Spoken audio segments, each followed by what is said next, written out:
Ano ginagawa mo rito? Tungkol dun sa hinahanap po ninyong nagmamay-ari ng kwintas? Anong alam mo? Ayoko na makipaglaro. Tapusin na natin to. Malaki in offer sa akin ni Changi. Kaya manghigitan? Hindi po kasi ako mukhang pera at hindi po ako magpapabayad sa inyo. Ginagawa ko po ito para sa inaanak ko. Sino yung inaanak mo? O, nakuha mo na yung gusto mo. Ngayon naman, ibigay mo sa akin ang kailangan ko. Jenna Bartolome. Siya ang may-ari ng kwintas na yan. Joshua, hanapin mo si Jenna. Dalhin mo siya sa akin. Talaga nga hanapin natin si Jenna at uunahan natin ang papa. Siguraduhin ko hindi na sila magkikita maglolo. Jenna, anak. Alam mo, hindi mo naman dapat binigay na yung bracelet mo eh. Yun na lang ang tanging alaala mo kay Benjo. Tutubusin ko rin yun, inay. Oras ko na magkatrabaho ako. Bukas na bukas din, maghahanap na ako ng trabaho.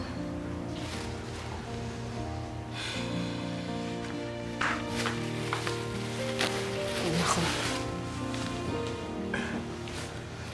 Wala man lang tayong dalang mga disenteng damit.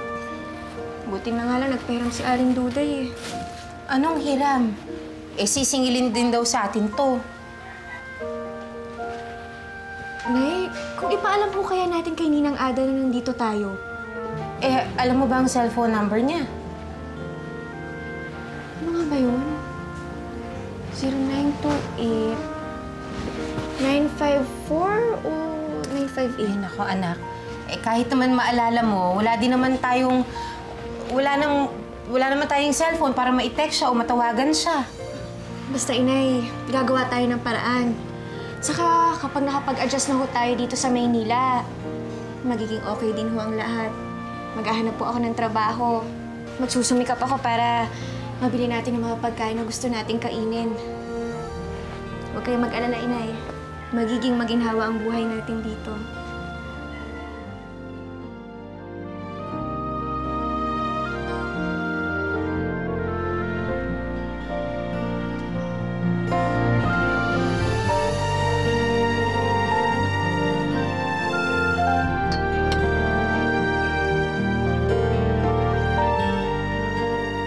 Pagkain nyo ha, baka makalimutan nyo ha.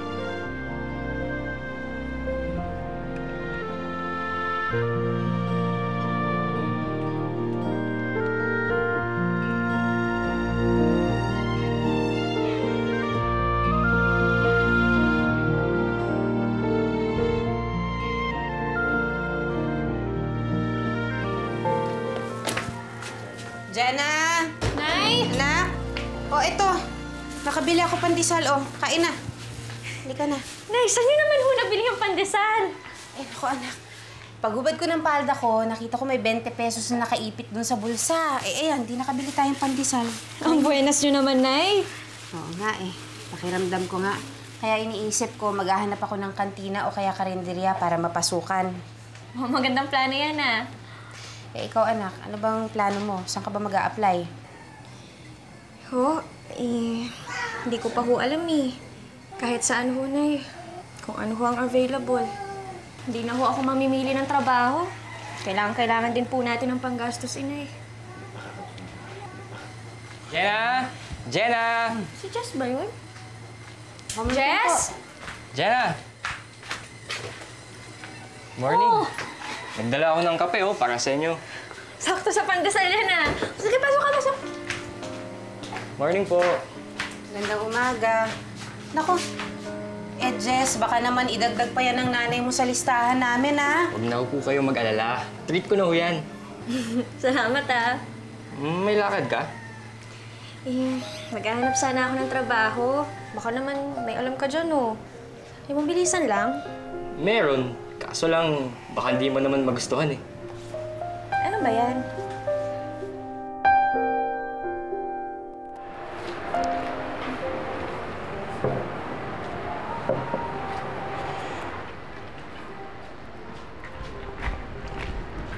Violeta, napadalaw ka.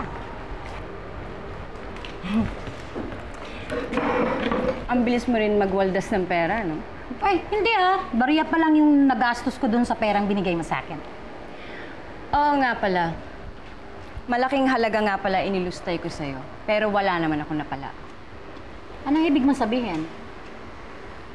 yung impormasyong ibinigay mo sa akin, nakarating dun sa taong ayaw kong makalalam. Si Changhi. Bakit ba? Matanong nga kita, bakit ayaw mo silang pagtagpo yung dalawa? Dahil ba lolo siya ni Jenna? Paano mo nalaman? Yan ang sinasabi ko sa'yo. Huwag mo akong ina-underestimate dahil matalino ako. Madaling makuha yung mga bagay-bagay na ganyan, no? Good for you. Anyway, kaya ako pumunta rito kasi hihingi ulit ako sa'yo ng pabor. At ano na naman yun? Kung sakaling kontakin ka ni Jenna o kung sino man sa mga babae mo dito sa casa, gusto ko balitaan mo ako kaagad. At sa akin mo lang sasabihin, wala nang iba pa. Yun lang ba ipapagawa mo sa akin, Violeta? Dali-dali naman nun. Kayang-kaya ko yun. Gagawin ko lahat ng gusto mong ipagawa sa akin. Pero, may kapalit yun. Magkano na naman? This time, hindi lang pera. Gusto ko ng kwento. Bakit ba gusto mong mahanap yung Jenna yun? Ano bang plano mo sa kanya? Akala ko ba matalino ka? Meron kasi akong naamoy eh. Masama yung balak mo kay Jenna, no? Tama ba ako, Violeta? Makontento ka na lang sa nararamdaman mo. Violeta, kakampi mo ko. Wag na wag mo kong gawing kaaway. Pareho lang tayong visit sa babaeng yan. Kaya kung gusto mo siyang saktan, call ako doon. Ngayon, kung gusto mong pabagsakin yung babaeng yan, tutulungan kita. Partner?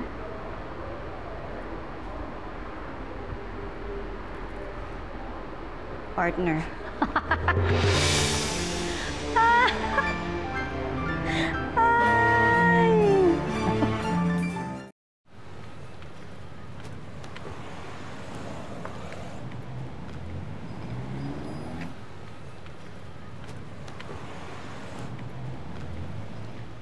Dito ako nagtatrabaho. Dito? Sa kalsada? Sira, di sa kalsada. Sa parkingan. Parking boy ako. Parking boy? Eh, ano naman yung ginagawa ng parking boy?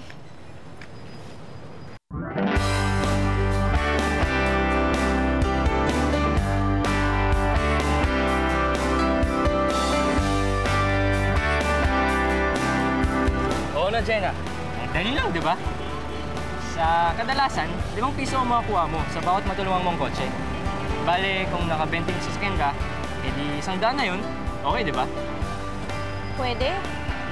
Pasensya ka na. Ito lang alam kong trabaho na madali lang pasukan eh. Pwedeng-pwede na to.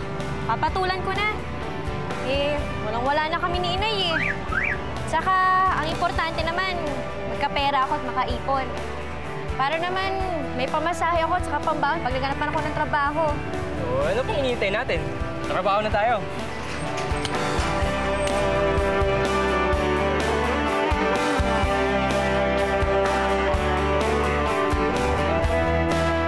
sir.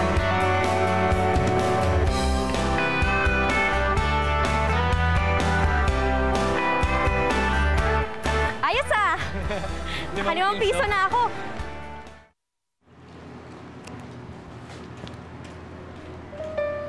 Sa 23. Ito na ata.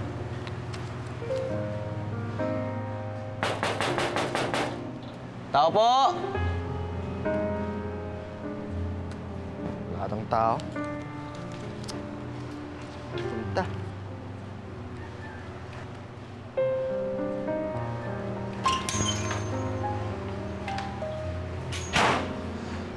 Ano yon? Ud! Tek! Pare, ano? Kamusta? Dito ka pala. Oo, long time no see ah. Oo. Oh, Oo nga eh. Pare. Hanip! Big time ka dito sa Maynila pala, pre. huwag ka na maingay, hindi naman. Siyempre yung shota ko yung mayaman, ano ka ba? O tara, pasok tayo sa loob, halika. Tara. Tayo. Sige. pasensya mo na itong bahay, ha? Aba, laki-laki nga eh. Halika, huwakin na yung bag mo. Ay, salamat. Pagpahinga ka. Teka, pre. Kayo pa rin ba ang shota mo Japayuki na mukhang... Oh, siyempre naman, pare. Alam mo namang loyal tayo. Nga pala, pare. Balita ko, sabi ni paring Owing, may shota ka na rin daw. Totoo ba? Oo, pre. Siya nga yung dahilan kung ba't nandito ako sa Maynila eh. Nahanap ko yung girlfriend ko. Bakit umalis ang girlfriend mo? Eh, hindi sa ganun. Eh, ganito kasi eh. Hindi kasi kami nakapag-usap na maayos nung umalis siya sa Bicol. Kaya yan, hindi ko alam kung saan siya nakatira dito sa Maynila. So, paano yan? Anong plano mo ngayon? Yun nga, pre. Papatulong sana ako sa'yo. Di ba nagtatrabaho sa istasyon ng radyo? Baka naman pwede akong manawagan para hanapin yung girlfriend ko. Pwede eh. Sige. Actually, paalis na ako sana eh. Magbibihis na lang ako. Tapos, alis na tayo. Sakto. O, antayin mo muna ako sa loob. Sige, pre. Para makapagpahinga ka na rin. Liga! Oo ba?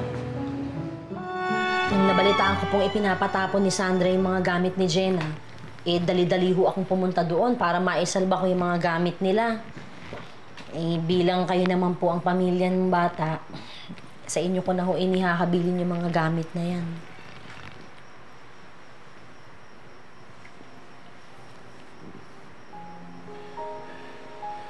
Si Jenna nga ang apo ko.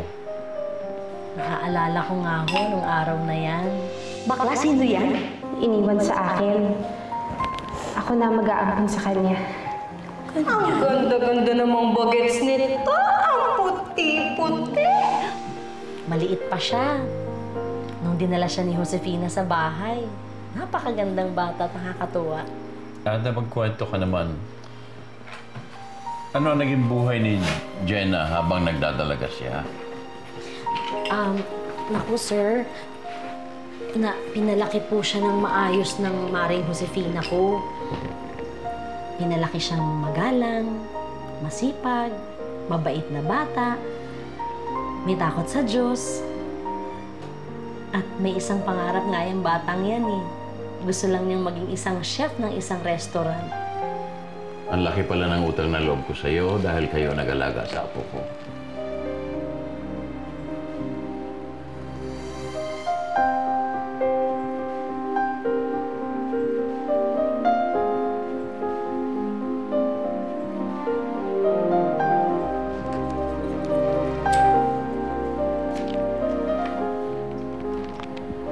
Tanggapin mo yan, Ada. Tanda ng taos-puso mong pasasalamat sa pag-aalaga mo sa apo ko.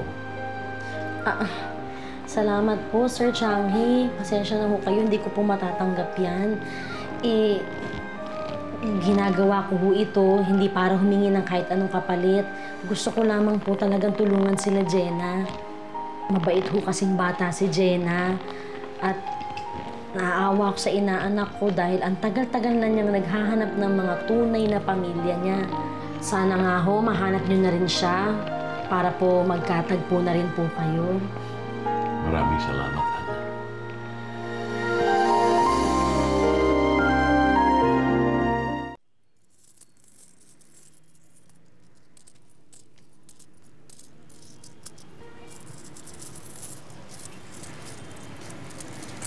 Wow! Ang laki agad ng kinita mo, ah. Natuwa kasi yung misis kanina sa akin dahil parking girl yung tumulong sa kanya. Kaya yun, binigyan akong 50. Ang daya. Porque babae, mas malaki na ang tip. Ito naman, nagselos ka naman agad. Babalatuhan naman kita. Pero kasi kailangan pa namin bumili ni Inay ng damit eh. Bakit? Sawaan na kayo ni Aling Josefina sa mga damit ni Nanay?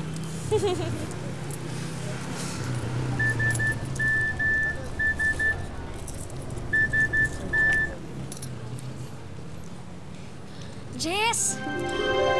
Uy! Pagamit naman ako ng cellphone mo. May iti-text lang ako ng kaibigan. Shoo! Kaibigan daw. Boyfriend mo lang iti-text mo eh. At ngayon naman mga kaibigan, kasama natin sa studio ang isang binata na nagmula pa sa Bicol, nais niyang manawagan para sa kanyang kasintahang nawali sa kanya. Magandang hapon sa iyo, Benjo. Magandang hapon po, Kuya Mel.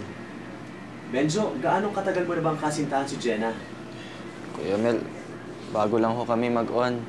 Pero mula po pagkabata ay mag-best friends na ho kami. Aba, napakaganda pala ng journey ng love story nyo.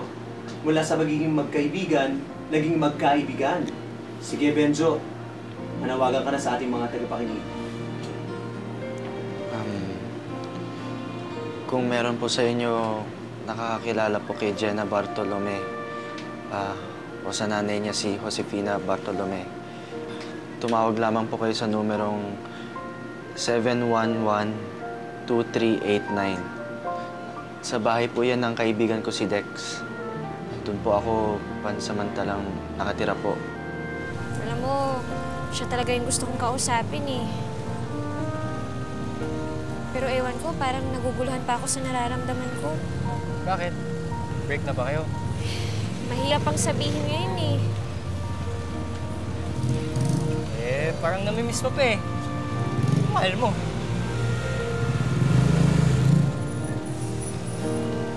Ito na nga. Text mo na nga kung sino may iti-text mo. Salamat ah. Sige. Jenna, kung nakikinig ka, gusto ko malaman mo na mahal kita. Di ako susuko sa paghahanap sa iyo. Hanggang sa magkita tayo muli. Joshua, ipapublish mo sa lahat ng broadsheets at tabloid itong picture ni Jenna. At sabihin mo na magbibigay tayo ng 100,000 peso reward para sa sino man na makapagtuturo kung saan ay matatagpuan si Jenna. Sige po, Harpo J. I'll make the necessary arrangements. Gamitin mo lahat ng resources na ating kumpanya para mahanap si Jenna. That's what I'm doing right now, Harpo J. Pasensya ka na, Joshua. I hope I'm not putting too much pressure on you. Alam mo naman na ikaw lang ang maasahan ko. Harpo J, don't worry. Gusto ko rin naman mahanap si Jenna. We're also good friends. Mukhang magkasundo na kayo ni Sandra, ha? Pinapasakay ko lang yung pokpok na yun dahil may kailangan ako sa kanya, no? Oo nga pala. Maasa ka na kukontak si Jenna sa kasa at may makakalap na impormasyon si Sandra. Exactly. So, karera naman pala ulit ito? Yes, Belle. Uunahan ko ang papa na mahanap si Jenna. At pagkatapos, hindi na ako magdadalawang isip na patayin siya.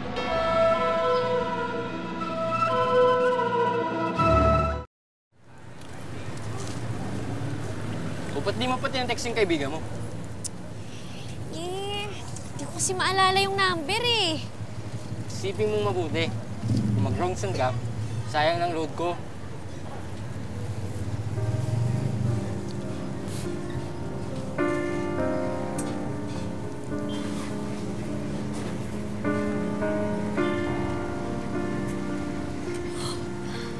Alam ko na, naalala ko na yung number ni Ninang Ada. Ay, ano yung text niya? Kaya yan? Ay, si Jenna na to! Naku, Ada, bilis. Mag-reply ka. Tanong mo kung nasa sila. Sigurado matutuwa sa Sir Changi kapag ka nalaman. Ay, madam.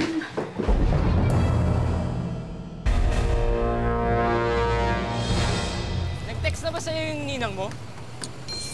Hindi pa nga eh. Baka busy. Hoy! Ano ba? Muntik na ako nun ah! Ayusin mo yung pagpaparty mo ah! Pasensya na ho. Pasensya na. Wala naman siyang pagkakaabalahan sa ganitong oras. Text mo na ulit. Madam Sandra, ano ginagawa niyo rito? Hindi pa ba obvious? Nandito ako para kunin ang cellphone mo. Wag yan, Madam Sandra. Akin na yan. Meron akong ka-text. Kailangan ko yan. Akin na to. Ba't ka ba nangunguha ng Hoy! may telepono? Tumigil ka, ha? Ikaw may utang ka pa sa akin, pati ikaw. Dapat yung bayaran yon. O sige, magbabayad nila ako sa inyo ngayong buwan na to. Cash! Akin na. O ayan. Akin na Ano to? 50 pesos? Gusto mo sumalngal ko to sa pagmumukha mo? Eh, ang laki-laki ng utang mo sa akin, tapos 50 lang ibabayad mo? Etong cellphone na to, akin na to. Pero madam... Tumigil ka! At ikaw, asan mo bayad mo? Ito po, oh. Bayad kayo, ha? Tandaan nyo yan, ha? At sa susunod, babalik ako dito para singilin kayo. Akin na to, ha? Visit kayo. Leche kayo. Saan na kayo? Buti nga sa inyo. Ang yabang nyo kasi. Kasi takot kita eh. Sumakasama ka pa rito. Hindi na ako makareply yan.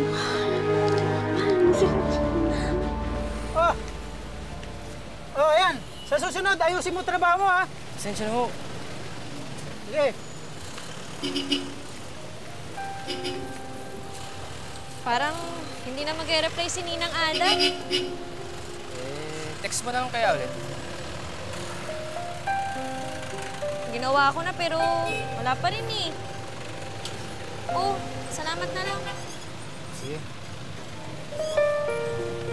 Ang walang hiya talaga ng Sandra na yan. Hindi naman ginto yung telepono ko, pero kung bakit pati yun, pinag-interesan niya pa.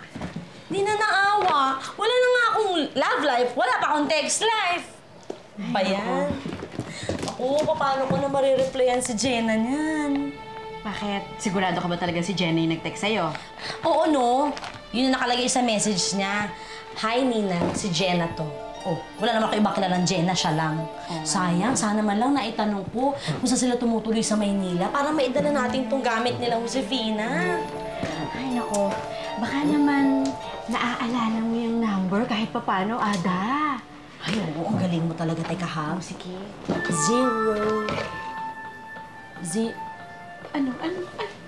Zero lang eh. Zero lang naalala ko eh. Sayang naman. Hindi na talaga ako sa mga memorizations na ganyan. Eh, paano na itong mga gamit ni Jenna? Ito po yung radyo ni Jenna. Diyan po mahilig makinig ng K-pop music yung inaanak ko. At ito naman po, yung mga libro ni Jenna. Hindi niyo po na itatanong, bata pa lang yun, ang hilig-hilig ng magbasa ng mga tungkol sa Korea. At ito naman po yung mga ginagawa niya na mga scrapbook na makikita niyo talagang lahat, mga kultura ng Korea. Nilalagay niya dyan lahat. Ada, gusto ko nang makita ang apo ko. Gusto ko na siyang mayakap. Naku, sayang nga lang ho, Sir Changhe. Malapit na sana nating matuntun si Jenna eh. Naku, kung hindi lang talaga dumating si Sandra kahapon, inagaw yung cellphone ko. Bakit? Kumukontak ba sa'yo si Jenna? Ay, opo, Sir Changhe. Nag-text nga po siya sa akin kahapon. Nung babasahin ko na yung message niya, ito namang dating ni Sandra. Biglang hinablot yung telepono ko. Hindi na ako nakapag-reply dun sa bata. Napakawalang hiya talaga ng babaeng yan. Alam ba ang numero ni Jenna? Naku, pasensya naman kayo, sir. Kanina ko pa po pilit inaalala ko ano yung number na ginamit ni Jenna, pero hindi ko ho talaga maalala. Puntahan natin si Sandra. Bawiin natin ang cellphone mo. Naku, sir, malabo na ho nating mabawi yun.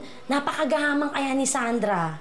Eh, basta mapagkakakitaan, di naman pinapalakpas ng babaeng yun eh. Tansya ko nga lang ho, naku, binuran na nun yung number ni Jenna dun sa cellphone ko, tapos binuran na rin yung mga ibang number dun, tapos binenta niya yung cellphone ko. Pero sir, wala naman pakialam sa amin si Sandra. Eh, galit na galit nga ho yun kay Jenna eh. Wala hong araw at gabi na hindi nun pinag-iinitan ng apo ninyo. Pinagmamalupitan niya ang apo ko? Naku, sobra po. Araw-araw, wala siyang sawa. Hindi niya tinitigilan yung bata. Bawa nga yung anak ko. Kawawa naman pala ang apo ko. Naging napakahirap siguro ng buhay niya. Sabihin mo sa akin ang totoo, Ada. Ano-ano ba ang ginawa ni Sandra kay Jenna? Pagbabayarin ko na mahal ang babae yan. Violeta, meron akong magandang balita para sa'yo. Ano yun? So, tinawagan ka na ni Jenna? Kinontak na ba niya isa sa mga alaga mo? Nagets mo yun, partner? Ang galing mo talaga. Ibang klase ka talaga. Alam mo bang kasalukuyan ngayong nasa mga kamay ko ang cellphone ni Ada? Yung ninang ni Jenna. Kasi siya ang kinontak ng ambisyosa. Eh di matutuntun ko na pala kinaroroonan ng babae niya kung ganun.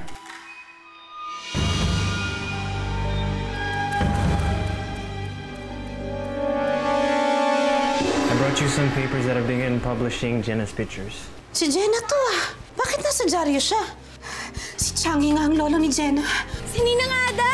Oh, naniwala nga siya na ako Ninang Ada niya. At nangangamusta pa, oh. Pumayag na makikipagkita raw sa akin ng Gaga. Don't tell me, ikaw ang makikipagtagpo sa babaeng yun. Hello, Lito. May papagawa ko sa'yo. Tulungan mo! Tulungan mo! Tumakatulong sa'yo dito!